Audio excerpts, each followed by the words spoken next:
Another area where we have not been successful is that still not 35 but about 30% of adult Indians are illiterate, because as child they study but then they just forget whatever they have studied and are not able to read and write once they cross the age of 20. And another future issue would be the rising population, as population will surpass the population of China in about 2025. One thing would be of interest to all of you as a student, that in India English is very common. English is the second language. My mother tongue is Hindi, it's not first language. But all the higher education in India, in the universities, medical colleges, engineering colleges, management colleges, that is in English. So we have a sort of two-track education. Up to school level it is in the mother tongue, and you can also opt to study in English if you so desire. But the higher education is in English, and that has been a great asset for us in our own development and in this globalizing world. And not only we have a lot of Indian faculty members in US, you go UK, Australia, everywhere you will find lots of faculty members of Indian origin in their universities. They are also winning many prizes as authors. Now coming quickly to India, Korea. Again, as I said, ancient civilizations and very long and continuous histories, and now dynamic democracies. There is a legend here, I don't know whether you have heard about that an Indian princess came here in 48 AD by ship and married King Kim Suro. The present Gimhe Kim and Gimhe, her families are descendants from that ancient lineage. How far is historically this is correct, I am not able to say, but a lot of people believe in it, and there is some archaeological evidence in its support. So our links go back 2000 years.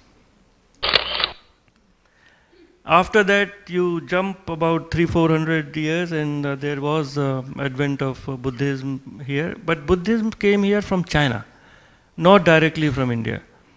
But there is evidence that lots of Korean monks had gone to India, had studied there in our universities, and some Indian monks also came here in 7th, 8th century of the current era. Now jumping to the present day and age, the relations between India and Korea were not very warm till 1991, till the collapse of the Berlin Wall, because there was always some kind of a belief in India that Korea is too much in the Western camp and not fully responsible for its foreign policy. But once the world changed, when the Cold War ended, when the Berlin Wall collapsed, then we started reaching out more to each other. 1993, our Prime Minister came here. Then 1998, your President visited India. And last year, January, President Lee Myung-bak went to India. And at that time, he was the chief guest at our Republic Day parade, which is a very big honor for Korea. And at that time, the relationship was raised to strategic partnership. Trade is likely to go up to US $30 billion by 2014. Last year we had $18 billion trade. This year we'll cross 20. There is our president visited this July, 24 to 27 July 2011. Srimati Pratibha Devi Singh Patil. And at that time, an agreement was signed also on civil nuclear cooperation. So the relationship is very future oriented and very dynamic. There is huge trade and investment. There are lots of Korean companies in India, and I'm very glad that there's a lot of Indian investment in Korea.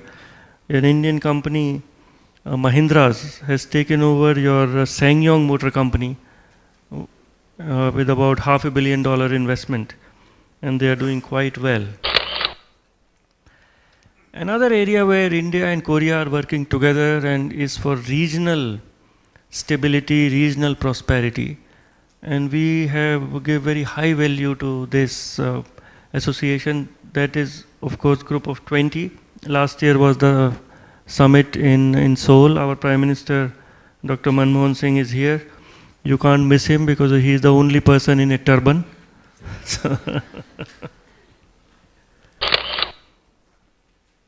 But we have a great belief in India's opening up to the east of India.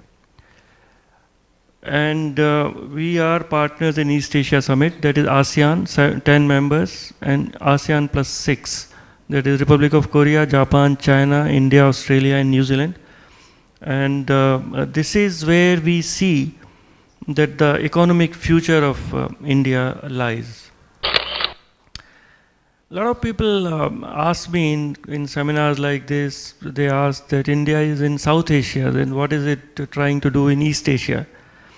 And this is an answer to that, that if you see, this is main India, this is Bangladesh. Now there are 7 provinces of India east of Bangladesh with a long border with Myanmar, and Myanmar is a member of ASEAN. And also we have Andaman and Nicobar Islands. These islands belong to India. And Indonesia, the Sumatra Islands, there is only about 100 miles between these two island chains.